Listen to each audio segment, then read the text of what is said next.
Ah, o primeiro emprego, aquela grana que você espera ganhar ao final do primeiro mês de trabalho para tomar bastante açaí, cerveja com os amigos. Grana, mais ou menos, né? Mas uma pizza até que vai, né?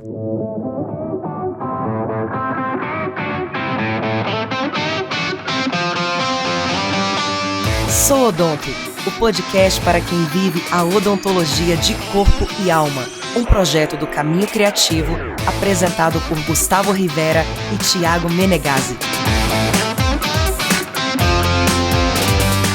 Thiago, eu não sei como foi a sua experiência na busca do seu primeiro emprego, mas a minha foi um tanto quanto interessante. Excelente, eu acho ótimo quando a gente fala interessante, porque é um eufemismo maravilhoso para uma merda, dificílimo, complicado pra caramba. Pois é, eu tinha mais ou menos um mês de formado quando eu recebi a ligação de um amigo, porque naquela época as pessoas não mandavam áudio nem texto, as pessoas ligavam umas para as outras. Deixa eu só fazer um parêntese aqui, não tem nada a ver com o papo, mas eu lembrei dessa historinha curta. Há alguns meses o Facebook saiu do ar, não sei se vocês lembram disso, nós estamos aqui em 2023, não foi final de 2022, foi durante um dia, uma tarde na verdade saiu do ar. E meu filho queria falar com o meu sogro, o avô dele, e eu estava com ele nesse momento. E aí quando ele viu que o WhatsApp não estava funcionando, ele ficou desesperado. Mas como eu vou falar com o vovô? Eu falei, meu filho, liga para ele. Mas não dá para ligar, o WhatsApp tá fora do ar. Eu falei, sim, e daí que o WhatsApp tá fora do ar? Mas como que vai ligar? É impossível. Ele com um smartphone na mão, não sabendo da incrível tecnologia de ligação telefônica. É demais, né? Celulares fazem isso, pessoas, lembrem-se. Por incrível que pareça. Eu recebi a ligação desse amigo perguntando se eu gostaria de trabalhar fazendo a área de prótese em uma clínica popular. Ah, tranquilo, vamos começar já fácil, né? Sossegado. E eu gostava bastante de trabalhar com prótese. No último ano de graduação eu fiz muitos casos de prótese com a minha dupla e achei interessante. Primeiro a lembrança desse meu amigo e depois essa oportunidade que teria realmente desse trabalho. Quando ele falou comigo, ele disse que a clínica precisava de um dentista que trabalhasse mais com a área de prótese. Não falou de especialista, eu tinha só um mês de formado.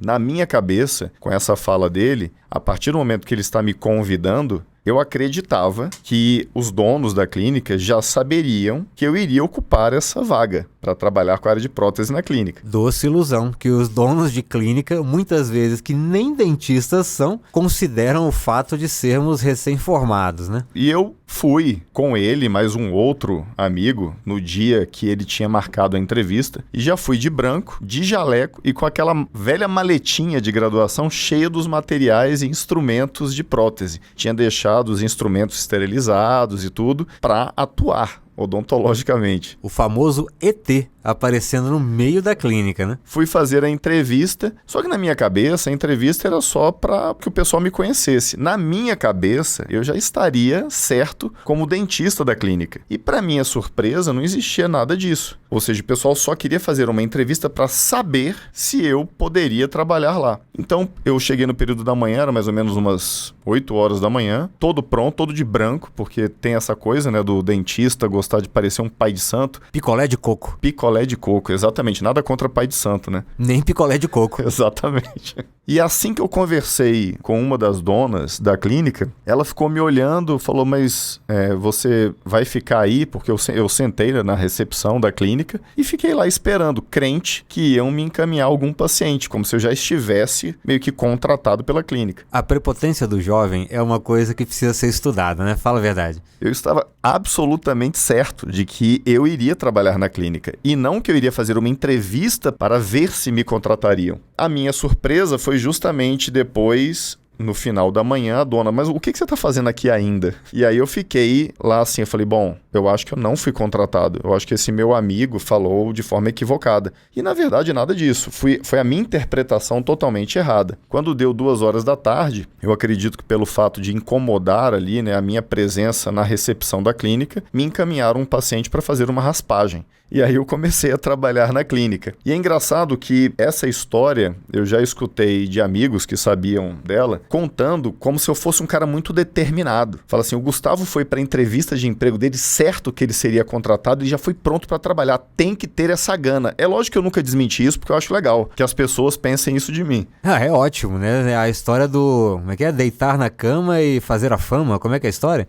Deita na cama e faz a fama, né? Pois é, então aproveita, né? Ou determinado. Então, assim, eu não tive nenhuma situação de questionamento com relação a será que eu vou ser contratado? Eu interpretei de forma equivocada o convite desse meu amigo para uma entrevista como se fosse um convite para o emprego. E acabou que deu certo, né? A sua maneira, fiquei nessa clínica lá durante alguns meses antes de ir para outra. E você, meu jovem, como foi o seu primeiro emprego? No meu caso já foi um pouco diferente, porque enquanto eu estava no último período da faculdade, no 10º período, eu e mais 3 amigos, na verdade um deles era muito meu amigo e os outros 2 eram amigos desse amigo, mas todos ali da UNB, a gente decidiu montar uma clínica aqui no plano piloto, o que não é muito comum para quem está começando, mas a gente teve a oportunidade, o privilégio de fazer isso acontecer.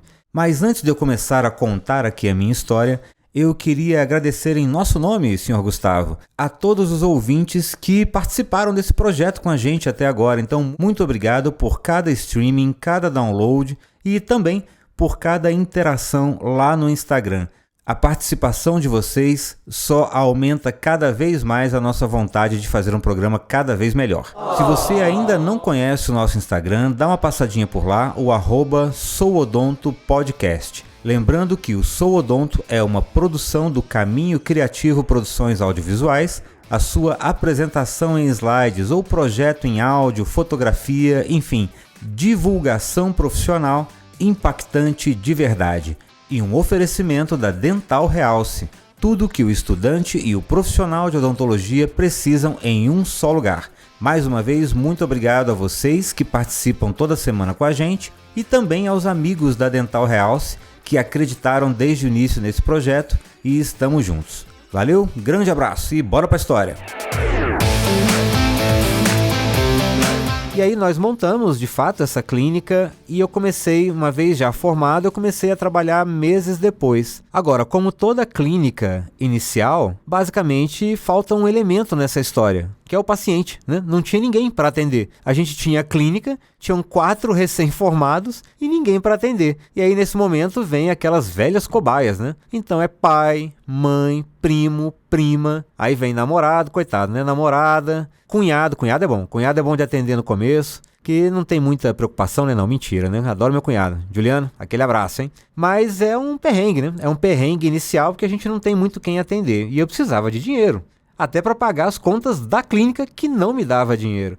Eu já estava na especialização em dentística nessa época, que tinha o seu custo, mas eu tinha os custos de vida de um jovem aí de 20 e poucos anos, né? E nesse cenário de perrengue financeiro, eu precisava de grana. Bom, e aí existe uma cultura, e eu acredito que não seja só em Brasília, da história da clínica popular, que nada mais é do que uma clínica simples, normalmente na periferia, e que infelizmente não preza pela qualidade, mas pela quantidade de atendimentos em prol de uma filosofia até bonita de resolver os problemas da comunidade, mas você acaba levando muito mais problemas muitas vezes do que de fato resolvendo. Mas um adendo. Essa questão normalmente de clínica popular existe, a gente sabe que existe essa associação com relação à prestação de serviços que não são considerados de excelência, mas isso é muito relativo, né? Então é que nem a história do cara que fala assim, normalmente a saúde bucal da pessoa está atrelado à condição socioeconômica, como se necessariamente todas as pessoas que tivessem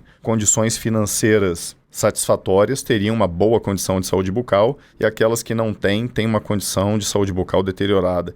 Existem clínicas populares, óbvio, que são totalmente exploratórias, predatórias e que fazem tratamentos totalmente questionáveis e condenáveis. Mas o fato de ser clínica popular não necessariamente está atrelado uma coisa a outra, como você mesmo colocou. Eu acho que a questão é a gente saber que a clínica popular trabalha com uma via de deixar um preço mais acessível. Obviamente, você não trabalhará com materiais que seriam considerados padrão ouro, nada disso. E você também tem que ter uma otimização do tempo de atendimento. Mas a conduta do profissional é o que vai pautar basicamente se a gente vai ter um tratamento de excelência ou não, muito mais do que qual é o objetivo da clínica, vamos dizer assim, se a gente está falando de consultórios privados ou clínicas populares. Não sei se eu me fiz entender. Não, eu acho que esse seu parênteses foi essencial. E para deixar bem claro, tá? Não é o fato de ser popular que é a questão, mas sim a decisão por não trabalhar a qualidade daquele procedimento. Que, veja bem, essa qualidade pode ser atingida plenamente, está muito mais relacionada à atuação do profissional, à conduta ética e técnica daquele profissional,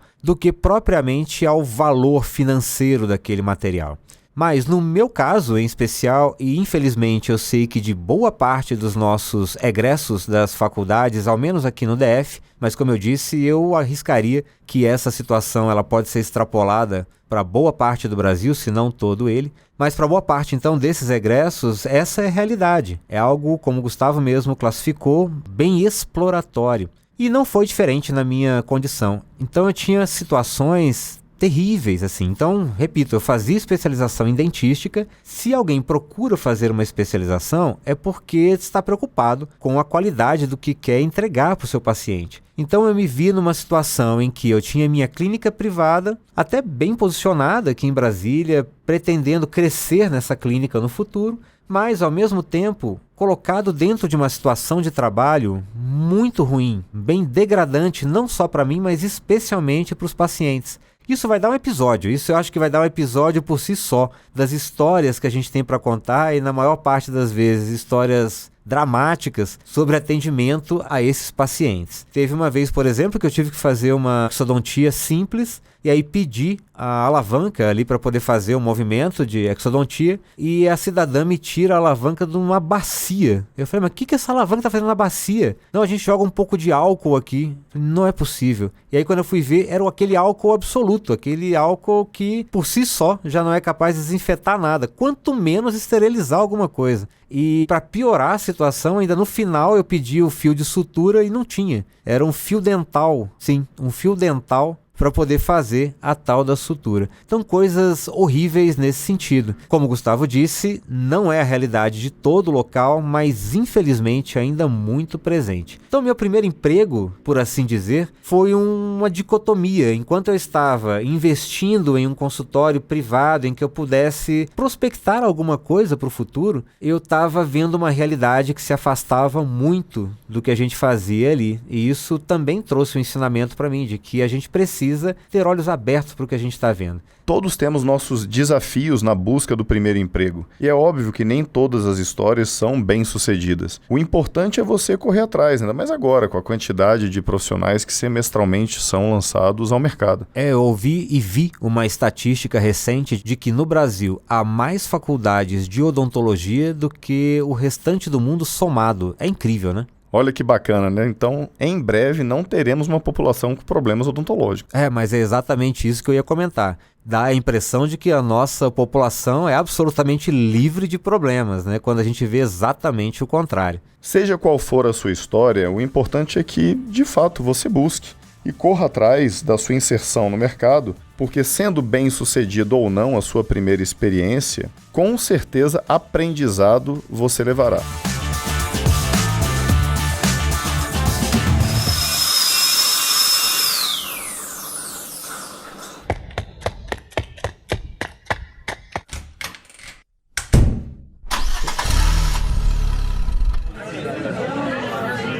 Além do mocho, porque você é muito mais que odonto.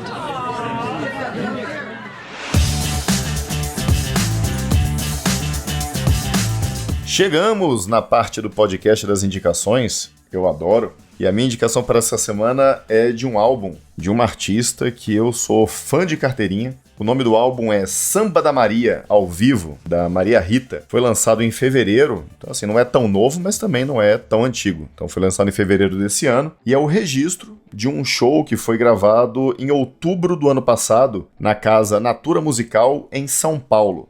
São ao todo 24 faixas, coisa que hoje é muito raro você ter alguém lançando ou fazendo mesmo um show que seja gravado com essa quantidade de faixas. Então fica aí a dica, excelente show, um excelente artista, gravação show de bola. Então curta aí Samba da Maria ao vivo em todas as plataformas de streaming, que eu acredito que vocês irão gostar bastante. Muito bom. A minha indicação dessa semana, ela vai um pouco na contramão da tecnologia, digamos.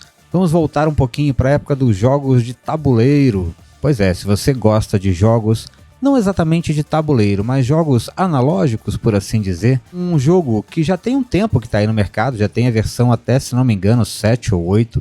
Mas agora eles lançaram uma nova versão bem específica, que é o Perfil. Para quem não conhece o Perfil, ele é um jogo que basicamente em cima de algumas dicas você vai tentando adivinhar qual é a palavra ou objeto ao qual aquelas dicas se referem. E agora foi lançado uma versão Express, o Perfil Express de filmes e séries. São cartelas cujas dicas revelam filmes e séries da atualidade. Bem interessante para quem gosta aí de jogar em família, jogar com os amigos, sair um pouquinho da tela e ao mesmo tempo falar sobre questões contemporâneas que de alguma maneira envolvem tela, né? Filmes e séries. Então bem divertido, vale a pena você conhecer. Perfil Express, filmes e séries. Manda bronca aí.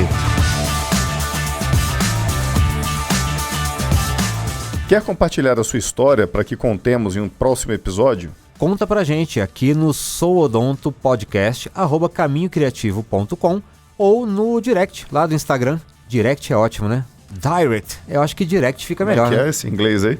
Deixa pra lá. Bom, compartilha com a gente lá no Instagram, @souodontopodcast. A gente aqui vai julgar, sim, nós julgamos, e vamos fazer uma escolha de histórias para compor um episódio feito pra vocês e por vocês. Olha aí que beleza, hein? Que maravilha. Então tchau aí pra vocês. Valeu, falou! Fui.